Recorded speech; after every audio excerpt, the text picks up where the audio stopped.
The following is distributed by the Berean Call. Chapter 2, Paganism in Modern Dress. O God, the nations, that is, pagans, have invaded thine inheritance. Help us, O God of our salvation. Psalm 79, verses 1 and 9. The things which the Gentiles, that is, pagans, sacrifice, they sacrifice to demons and not to God, and I do not want you to become sharers in demons. 1 Corinthians chapter 10, verse 20. Mind science, linking Christianity and sorcery. Ernest Holmes founded the Church of Religious Science, also known as the science of the mind, upon the supreme secret that the masters of wisdom revealed to Napoleon Hill. It is closely related to the positive thinking of Norman Vincent Peale and the possibility thinking of Robert Schuller. In fact, Peale credits Holmes with making him into a positive thinker. In 1958, Holmes prophesied, quote, "We have launched a movement which, in the next 100 years, will be the great new religious impulsion of modern times, destined to envelop the world." End of quote.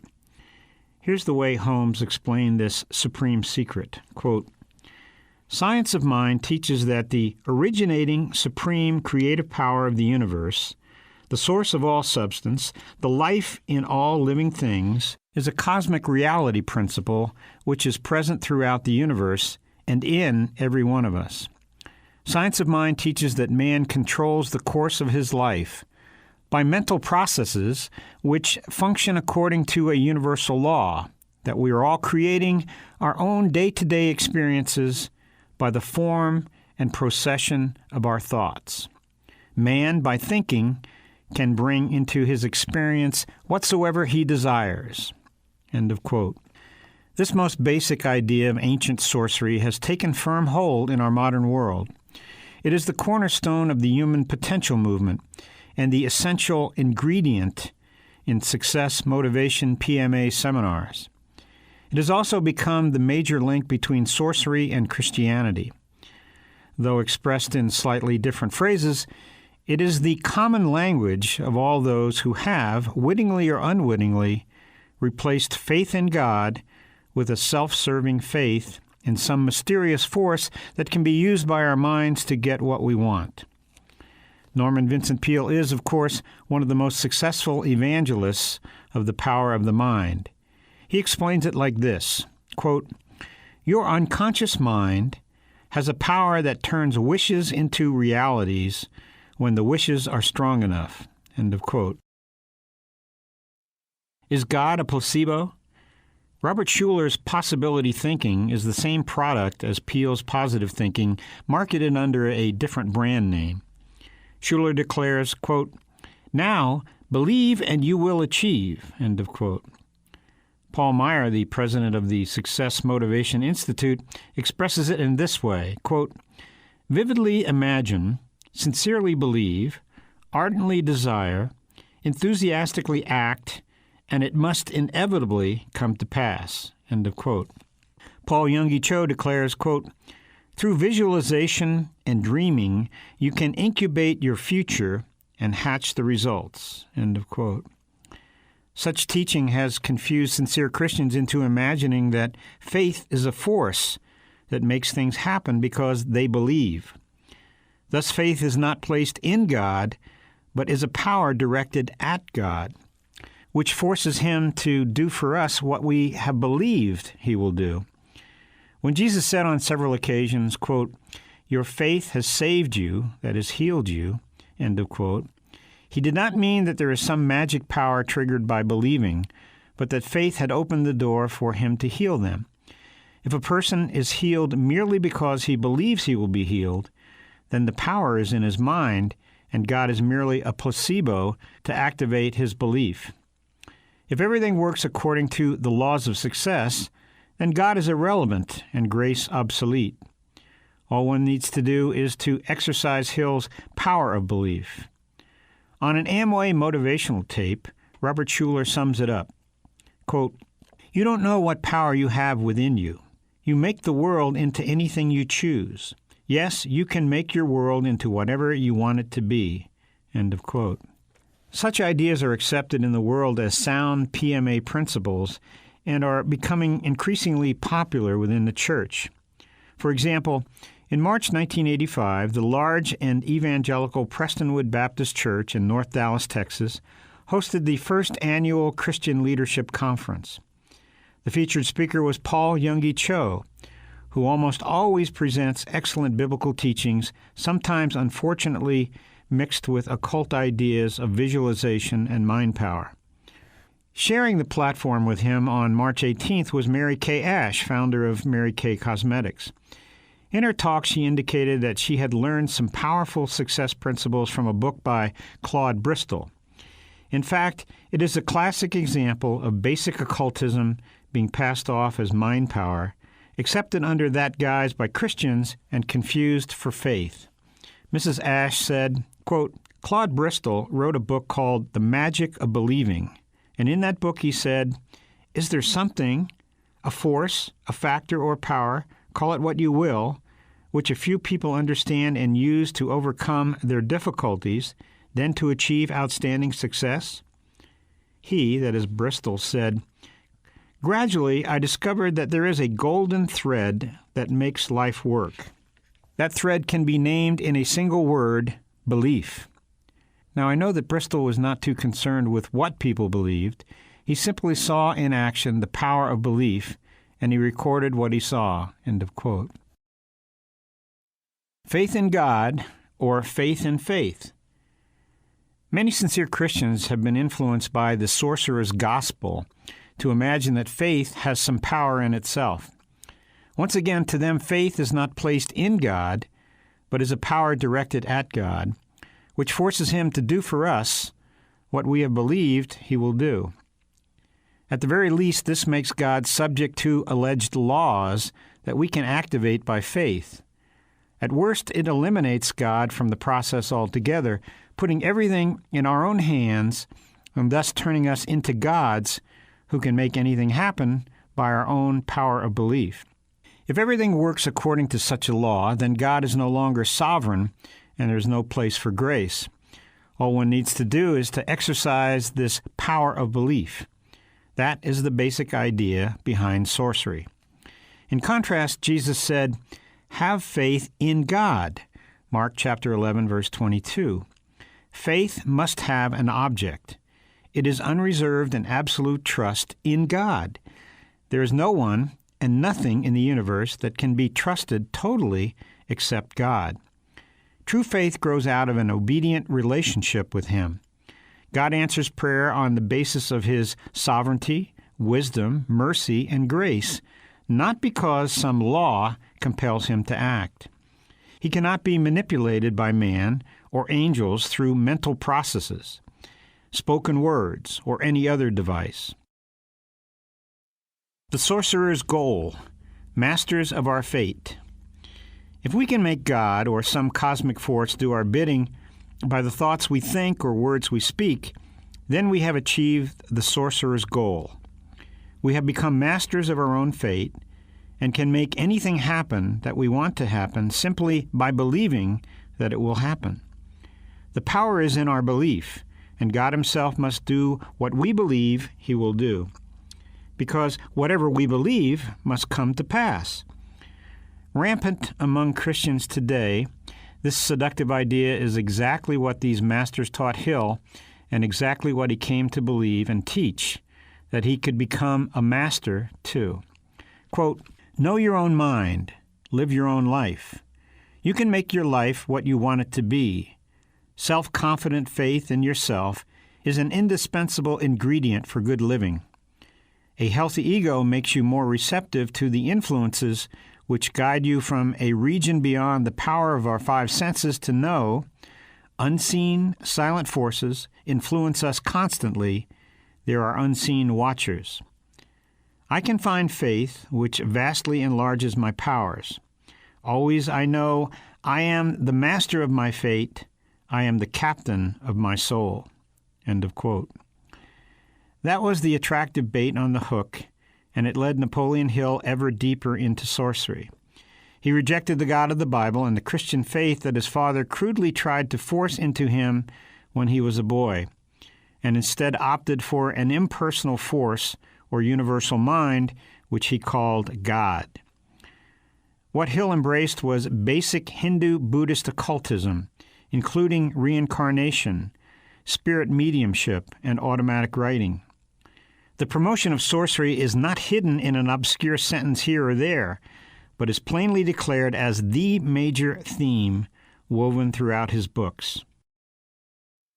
How the seduction enters the church. How then could Christian leaders read, apparently enjoy, and recommend to others Napoleon Hill's heretical and deeply occult books? Part of it is due to the fact that psychology or business success techniques are considered to be neutral and therefore not threatening to Christianity. The concepts of unlimited human potential and miraculous mind powers that presumably reside in that 90% of the brain we allegedly don't use are growing in popularity in the world and creating confusion in the church. Douglas and Roddy state, quote, God placed an incredible principle in the human mind, and if we are confident and positive and assured, God can use all of the chemistry that positiveness conjures up within us to help us accomplish whatever it is that we are seeking to do. End of quote.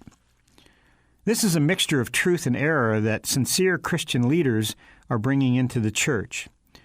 Douglas and Roddy make it very clear that they are not, quote, endorsing the idea that a person ought to substitute positiveness for trusting in God, end of quote. Having said that, there's a sense of being on safe ground, and it is easy to fail to see the real danger. Substitution is not the big problem, since almost everyone would easily recognize and reject such obvious error. Confusion is the problem. There is not a word of caution to indicate that the major experts they quote or support are occultists. Napoleon Hill and W. Clement Stone, for example, talk about God in the books that Douglas and Roddy recommend, but their God is a metaphysical divine power that can be tapped into through mind power techniques. Hill and Stone don't substitute PMA for faith, but promote an even more dangerous idea, that PMA and faith are one and the same, that believing in the power of the mind is somehow the same as believing in God, that the human mind is some kind of magic talisman that wields a metaphysical force with infinite potential because somehow it is a part of what they call infinite intelligence. This is the God of the mind science cults and of the New Age. An ideal vehicle for the seduction. It would be impossible to understand our modern world without taking into consideration the way it has been shaped and molded by psychology. Nothing else even comes close to matching its influence upon the beliefs and lifestyles of contemporary society. Almost all of this has taken place since World War II, which, according to Life magazine, created the greatest upsurge of interest in psychology in history. In 1946, the U.S. Congress passed the National Mental Health Act, establishing a national program with federal funds. As a result, psychology courses exploded in universities across the country and spread rapidly from there to the seminaries. Prior to the war, few theological schools had even bothered to teach counseling courses involving psychology. But by the 1950s, almost all of them did, and over 80% were offering additional courses in psychology. Today, some of the biggest names on the psychological scene have come out of seminaries. Paul Vitz, who is a psychology professor at New York University, has written, quote, "Psychology as religion exists in great strength throughout the United States. It is deeply anti-Christian, yet it is extensively supported by schools, universities, and social programs financed by taxes collected from Christians. But for the first time, the destructive logic of the secular religion is beginning to be understood." End of quote. Already in 1951, Carl Rogers could boast that professional interest in psychotherapy was in all likelihood the most rapidly growing area of social sciences today. And now in the 1980s, psychology has attained the status of a guru whose scientific standards of behavior are relieving consciences of obedience to God's moral laws. In this way, as well as through its introduction of sorcery as science, psychology is the major change agent in transforming society. As investigative journalist Martin L. Gross has so well said, quote, "Psychology sits at the very center of contemporary society as an international colossus whose ranks number in the hundreds of thousands. Its experimental animals are an obliging, even grateful human race. We live in a civilization in which, as never before, man is preoccupied with self.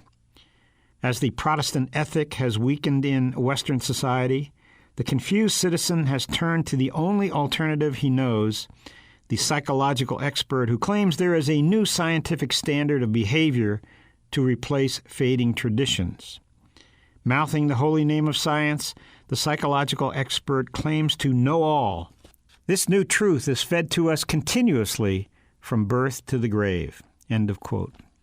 Humanistic and transpersonal psychologies have now embraced the entire spectrum of sorcery. For example, the 22nd annual meeting of the Association of Humanistic Psychology, held in Boston, August 21st to 26, 1984, was heavily flavored with Hindu Buddhist occultism. The official daily schedule included early morning yoga, tai chi, meditation. About half of the pre-conference, post-conference institutes involved blatant sorcery, such as subjects as visualization and healing, trance states and healing, operations of alchemy, guided imagery, shamanic, that is, witchcraft, ecstasy, and transformation.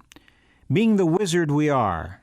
The extent to which psychology and education have embraced the pagan occult traditions of the past is favorably summed up in the statement by the late Dr. Beverly Gallienne, consultant to the Los Angeles school system, in an article by her in the Journal of Humanistic Psychology. Quote, "The ancients of all cultures filled their folkloric epics with tales of visions, dreams, intuitive insights, and internal dialogues with higher beings whom they saw as the sources of ultimate wisdom and knowledge.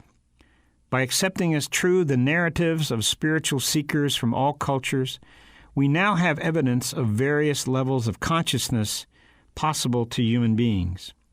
Human potential is inexhaustible and is realized through new modes of exploration, that is, meditation, guided imagery, dream work, yoga, body movement, sensory awareness, energy transfer, that is, healing, reincarnation therapy, and esoteric studies. Meditation and guided imagery activities are the core of the confluent holistic education curriculum." End of quote. Variations of such psychology have infiltrated the church, Christian schools, and seminaries because pastors and other leaders have accepted the claim that it is scientific and neutral. Most Christians have failed to recognize the fact that Christianity and psychotherapy are actually two rival and irreconcilable religious systems. Their union as Christian psychology creates an unequal yoke that brings into the church the seductive influence of secular psychology. And now, with the leading psychologists and psychiatrists so heavily involved in selfism and sorcery, Christian psychology inevitably succumbs to some of the same delusions and brings them into the church. A good example is the Training in Spiritual Direction seminars that began in a Protestant church in Austin, Texas. The brochure reads in part, quote, "The experiential focus utilizes relaxation, guided fantasy, inner dialogue, gestalt, and dream work, founded on the principles of spiritual direction in the Old and New Testaments within the mystical, ascetical tradition of the Roman Catholic Church. The conceptual material is biblically sound and makes use of the perspectives of contemporary psychology, especially transpersonal. The dominant schools of psychology included are analytical, Jung, and psychosynthesis, Accigioli. Significant use is made of psychoanalytic, Horney, Erickson, Byrne, and so forth, and humanistic thought, Fromm, Pearls, Maslow, and so forth. End of quote. Paganism in modern dress. Feminist leader Gloria Steinem has declared, quote, "By the year 2000, we will, I hope, raise our children to believe in human potential, not God." End of quote. Today's psychologists are trying to plumb the mysterious depths of what many people now think is unlimited human potential through fantasy and role-playing in order to develop the power of the imagination. Napoleon Hill's technique of visualizing guides, which has been used by witch doctors and other occultists for thousands of years, is now one of the most exciting and widely used methods of transformation being promoted by many psychologists. Gene Houston, for example, co-founder of the Foundation for Mind Research, where LSD was first licensed by the government to be used in researching hidden depths of the mind, uses many techniques from ancient sorcery, among them the visualization and even materialization of what she calls the group spirit that manifests in seemingly real form. Demons don't even have to hide their activity anymore. Their existence would not be admitted by most psychologists and many clergymen, no matter how hard they tried to prove themselves to be real. Whatever happens is considered to be the product of one's allegedly unlimited imagination. Napoleon Hill was convinced that his 9 counselors, though so real that they frightened him at first, were only imaginary. Hill wrote, quote, "The 9 men from the past were Emerson, Paine, Edison, Darwin, Lincoln, Burbank, Napoleon, Ford, and Carnegie. Every night I held an imaginary council meeting with this group, whom I called my invisible counselors. In these imaginary council meetings, I called on my cabinet members for the knowledge I wished each to contribute, addressing myself to each member. After some months of this nightly procedure, I was astounded by the discovery that these imaginary figures became apparently real. Each of these 9 men developed individual characteristics which surprised me. These meetings became so realistic that I became fearful of their consequences and discontinued them for several months. The experiences were so uncanny, I was afraid if I continued them, I would lose sight of the fact that these meetings were purely experiences of my imagination. This is the first time that I have had the courage to mention this. I still regard my cabinet meetings as being purely imaginary, but they have led me into glorious paths of adventure, and I have been miraculously guided past scores of difficulties. I now go to my imaginary counselors with every difficult problem which confronts me and my clients. The results are often astonishing." End of quote. The power of the imagination? So it is with today's psychologists who use the same basic sorcerer's technique. The often remarkable results these mysterious entities produce, though inexplicable to science, are nevertheless credited to the power of the imagination. In seminars called The Power of the Imagination, sponsored by Marquette University, psychologists have trained thousands of persons across America to visualize inner guides similar to Hill's and with equally astonishing results. Though it can easily be proved that the imagination is not unlimited, who can visualize a new prime color, for example? This deceptive belief has gained a strong foothold within the church. The power of the imagination is becoming confused with inspiration and power of the Holy Spirit. Korean pastor Paul Yoongi Cho declares that it was through the power of the imagination that God created the world, and that because man is a fourth dimension spirit being like God, he too, whether occultist or Christian, can create his own world through the power of his imagination. Occultists have long known that the most powerful way to tap into the spirit dimension is through visualization, about which we will have more to say later. Norman Vincent Peale calls this positive imaging, which he says is a word derived from imagination, and is positive thinking carried one step further. Peale has said, quote, "There is a powerful and mysterious force in human nature, a kind of mental engineering, a powerful new-old idea. The concept is a form of mental activity called imaging. It consists of vividly picturing, in your conscious mind, a desired goal or objective, and holding that image until it sinks into your unconscious mind, where it releases great untapped energies. When the imaging concept is applied steadily and systematically, it solves problems, strengthens personalities, improves health, and greatly enhances the chances for success in any kind of endeavor.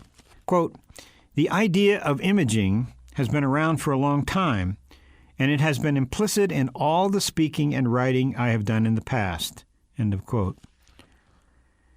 If it strutted and danced down church aisles in its authentic paint and feathers, as the anti-biblical religion it is, paganism would be promptly rejected by Christians.